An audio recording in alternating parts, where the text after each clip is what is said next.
अभी आने वाले कुछ महीनों में दो तीन बड़े इवेंट होने वाले हैं जहां पे उम्मीद की जा रही थी कि दोनों देश आएंगे, अभी भी उम्मीद की जा रही है। तो इन इवेंट को कैसे देखा जाए? मिसाल के तौर पर इस महीने के आखिर में न्यूयॉर्क में यूएन महासभा की बैठक होनी है। हालांकि अब तय हो गया है कि विदेश मंत्री यहाँ पे जाएंगे। तो क्या एक अपॉर्चुनिटी है कि अब बदले रुख में, बदले माहौल में प्रधानमंत्री मोदी जाएं एस जयशंकर की जगह? इससे बाद अगले महीने मलेशिया में आसियान समिट होनी है, तो वहाँ पे दोनों देशों के राष्ट्राध्यक्ष वहाँ पे मिलने वाले हैं।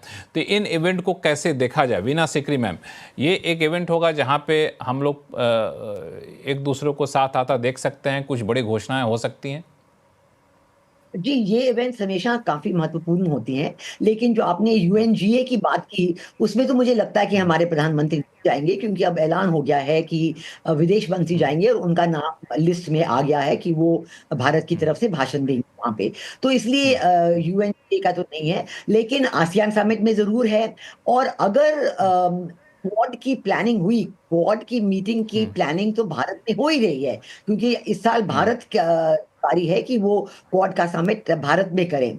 और नवंबर का महीना तकरीबन तय हो चुका था, लेकिन पहली बार जब प्रेसिडेंट ट्रंप ने अपना बयान दिया, उल्टा सीधा जैसे हम समझते हैं, बिल्कुल गलत बयान दिया, तब उस वक्त ये भी कहा जाता था कि शायद प्रेसिडेंट ट्रंप के एजेंडा में क्वाड समिट के विजिट का जो प्लानिंग थी वो अब नहीं हो रही है।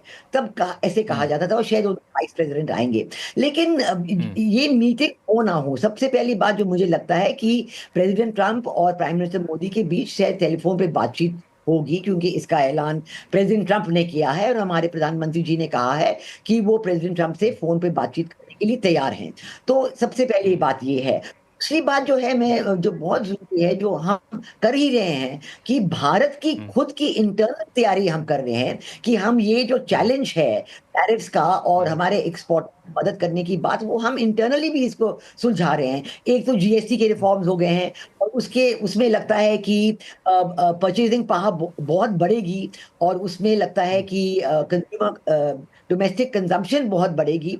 और इससे जो हमने देखा ही है, साल पहले क्वार्टर में 7.8% रेट ऑफ ग्रोथ हुई है। इससे ये तो बहुत बड़ी बात है और सब देश देख रहे हैं। लेकिन दूसरी तरफ से ये भी देखा जा रहा है कि जो फाइनेंशियल इन्वेस्टर्स हैं भारत में, वो किसी तरीके से भारत के स्टॉक मार्केट को ऊपर नहीं जाने दे रहे हैं। और जैसे कोई बात अच्छी आती है और मार्केट ऊपर जाती है, तो वो अपना सेलिंग शुरू कर देते हैं और मार्केट फिर से नीचे आ जाती है। तो ये एक चैलेंज हमें मिलना है। लेकिन ये भी है कि हमारा जो ईयू के साथ जो हमारे एक्सपोर्टर्स हैं, उनके साथ भी जो हम बातचीत कर रहे हैं, उसका कितना मार्केट हम वहां पे टेक अप कर सकते हैं। और हमारे ये भी कहना है, जरूर जब हमारी प्रधानमंत्री की बातचीत प्रेसिडेंट ट्रंप से होगी, तो ये भी हम उनको कहेंगे कि देखिए, टैरिफ्स और ट्रेड इम्बैलेंस की एक बात रही, और दूसरी बात जो है, कई अन्य चीजों में अमेरिका का बहुत सरप्लस है। फाइनेंशियल सर्विसेज में बहुत सरप्लस है। हमारे स्टूडेंट्स जो वहां जाते हैं, उनकी जो खर्चा होता है उसमें बहुत सरप्लस है। तो एक्चुअली ट्रेड सिर्फ ट्रेड इन गुड्स, उसको नहीं देखा जाना चाहिए। और जो wider basket of exchange, financial investment exchange between India and USA, ये वाइडर बास्केट को देखना बहुत जरूरी है। तो ये सब बातें हमें तैयार करना चाहिए, जो हमें प्रेसिडेंट ट्रंप से कहनी है। दूसरी बात जो हम जरूर उनके कहेंगे कि ये पेनल्टी टैरिफ को आप जरूर हटाइए, क्योंकि ये अनफेयर है, ये अनरिजनेबल है, ये अनजस्टिफाइड, तो किसी और देश पे नहीं लगा है। हालांकि वीना सिकरी मैम, अगर अगर अगर मैं होता तो मैं तो सबसे पहले ये कहता कि ठीक है, ये सारी बातें एक जगह रही, लेकिन ये जो दिन रात बेतुके बयान आप दे रहे होते हैं, आपके जो सहयोगी दे रहे होते हैं, उनको बोलिए कि शांत होकर डिप्लोमेटिक तरीके से जो तौर तरीका रहा उसके तहत बयानबाजी करिए। इस तरह के बयान से संबंध बिना मतलब के खराब होते हैं। थॉमस मैथ्यू साहब, ट्रंप साहब ने खुद नहीं, ये नेगोशिएटिंग गाइड गलत है बिल्कुल। हमें ऐसे बयान को इग्नोर करना चाहिए, कोई रिस्पॉन्स नहीं। No, Lakshman ji, maaf karna, I may not agree with some of the observations made. I'll tell you why. We actually do not have many levers to pull. I'll give you one. It is easy to say diversify your exports. If diversification of the export was easy, why didn't you do it till now? Number one. Number two, please understand the so-called powerful BRICS. All the BRICS countries together is only about 22% of India's export market. Okay. And you need to understand one thing, I think we need to understand one thing very clearly. If you lose an established market, it's very difficult to get it back. I'll give you two instances regarding this. If you remember in 2018, we had problem with basmati rice in EU because of the pesticides. Immediately, Pakistan replaced us, and we still have not clawed back completely. Second example, in 2018, if you remember, China imposed tariff on American soybeans, and immediately Argentina and Brazil took over. Despite the Ajay सहाय जी को 2020 दिखाते रहिए, उनसे जवाब लेंगे इस पे. हाँ, please continue Thomas साहब. So in 2020 again, the Americans and Chinese had an agreement. Despite that, you have not been able to claw back. So what I mean to say is that you lose an established market, it's extremely difficult to get it back. Number three, please let's accept reality. Countries like Japan have compromised. Countries like UK have compromised, the closest Anglo-Saxon country. Even very recently, Canada has. I'm not trying to say that we should go on our knees, never. The approach is good, but we need to understand that the trade with the US is extraordinarily important for us. There was a statement that it is not going to affect our economy. According to me, it is in the short term going to create unemployment of about 200,000 people. And it's estimated that over a medium term to a long term, you're going to look at unemployment of about 2 million people. Can we afford it? Another point we need to understand, no large bloc or large country or large economy can do without trade with the US. Look at EU. Look at China, look at Mexico. So what I believe is that we should continue talking. Do not bend, but understand that we need to find a compromise, because we not only require US as a trading partner, we require, please understand, US as a technology source to fast track our economic transformation. This is very important. बिल्कुल. आपने दरअसल Thomas Matthew साहब, हमारे तीन जो बाकी के मेहमान हैं, कई सारे लीवर हमारे पास हैं. ये भट्टाचार्य साहब ने कहा, मार्केट डाइवर्सिफिकेशन की बात अजय सहाय साहब ने कहा, और भारत का अपना घरेलू मार्केट काफ़ी स्ट्रॉन्ग है, वीना सिकरी मैम ने कहा. तीनों का आपने काउंटर दिया है, तो मैं बगैर कोई सवाल पूछे हुए इन तीनों से उस काउंटर का जवाब चाहूँगा. शुरुआत में अजय सहाय साहब आपसे करूँगा. इन्होंने बड़ा वैलिड पॉइंट दिया कि अब तक हम क्यों नहीं डाइवर्सिफाई कर पाए मार्केट. अब तक हमारा ग्लोबल ट्रेड सिर्फ 2% है. अब अचानक से ट्रंप ने कुछ कर दिया तो हम कैसे कर लेंगे, बाजार में घुस जाएंगे. और एक बाजार छूट गया तो उसको पाना बड़ा मुश्किल है. यूरोप के बासमती राइस का एग्जांपल दिया.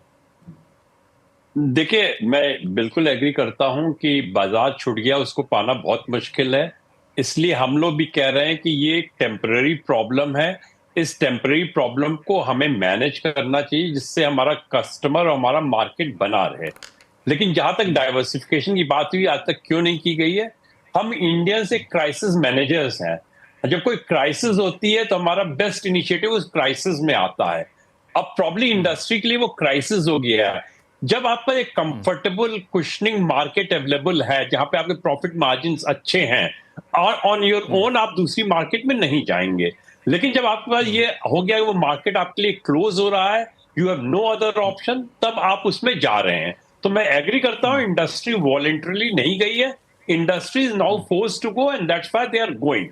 तो बिल्कुल ठीक है, but I also agree with him कि we have to keep our priority to keep our customer and market intact. Because if we lose the customer और market, tomorrow even if we have the BTA, it will not help us, because if the market has gone to some other country, getting it back will be a challenge. तो जरूर हमें market retain करना चाहिए, लेकिन मैं इससे नहीं agree करता हूं कि पहले आपने क्यों नहीं डाइवर्सिफाई किया, अब आप क्यों डाइवर्सिफाई कर रहे हो. सिचुएशन बदल गई है, और शायद हम फोर्स्ड होने के कारण वॉलंटरी शायद अभी भी इंडस्ट्री डाइवर्सिफाई नहीं करती, बट इस डिस्परेट सिचुएशन में अब इंडस्ट्री को वो लेसन मिल गया, जिससे वो डाइवर्सिफिकेशन पे ज्यादा एम्फेसिस देंगे. थॉमस मैथ्यू साहब कोई जवाब देना चाहेंगे in brief? Yeah. I am not trying to say that you should not diversify. My only question is, where will you diversify and sell your goods? I am saying the entire powerful BRICS group takes only 22% of yours. The entire EU trade with India is only around the same trade with the US. So where are you going to knock? My question is, where are you going to knock? Point is that if I have to look, जब आप अगर आज की date में आप बात कर रहे हैं कि SCO मीटिंग हुई, चाइना से हमारे रिश्ते बंद हो रहे हैं, हम चाइना में मार्केट एक्सेस जो हमारा नहीं मिल रहा, चाहे आईटी का हो, चाहे फार्मा का हो, चाहे फूड प्रोडक्ट का हो, हमें वो प्रायोरिटी देनी पड़ेगी, बिकॉज इंडस्ट्री भी वो डिमांड करेगी. मैं जो short point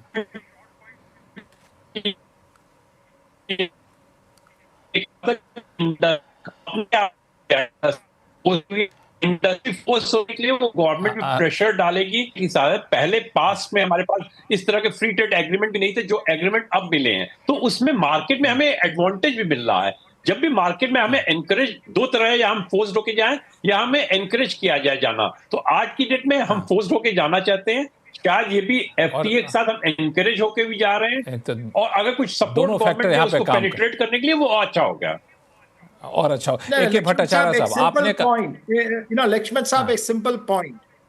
We cannot trust China or Chinese market, number one. Number two, please understand, with US we have a surplus. Please understand that. This, with China, we have a huge trade deficit. Of all the large trading partners, it is only with the US that we have such a large trading surplus. So let us not kill the golden egg laying goose. Please pat it. नहीं, वो तो उन्होंने, सहाय साहब ने इसको agree भी किया कि हम उस मार्केट को छोड़ना नहीं चाहते हैं, क्योंकि एक बार हाथ से निकल गया तो वापस पाना मुश्किल होगा. लेकिन एक हमारे लिए सबक है, मार्केट डाइवर्सिफाई करने का मतलब ये नहीं कि हम उस मार्केट को छोड़ के कहीं जा रहे हैं, हम अपने आप को हेज कर रहे हैं, हम दूसरे मार्केट में भी रहेंगे. तो एक हमारे लिए एक सबक भी है, और यहाँ पे गवर्नमेंट का सपोर्ट भी मिलेगा तो और ज्यादा पेनिट्रेशन ईजी होगा. AK भट्टाचार्य साहब, Which is the market? Can you just identify a market for me? इन्होंने बताया चाइना है. If you are getting the free trade early harvest in European Union, it can be one market. You have already got CETA in UK, which will be the other market when the agreement ratified. They are going for more other agreement also. Looking into the European Free Trade Association is a market. Eurasian Economic. Point is that if you are getting a free trade agreement, you are encouraging industry with some competitive advantage in the market. So probably those markets will be opened which were not hitherto opened for the industry. See, but with EU, we have a trade of about $138 billion today.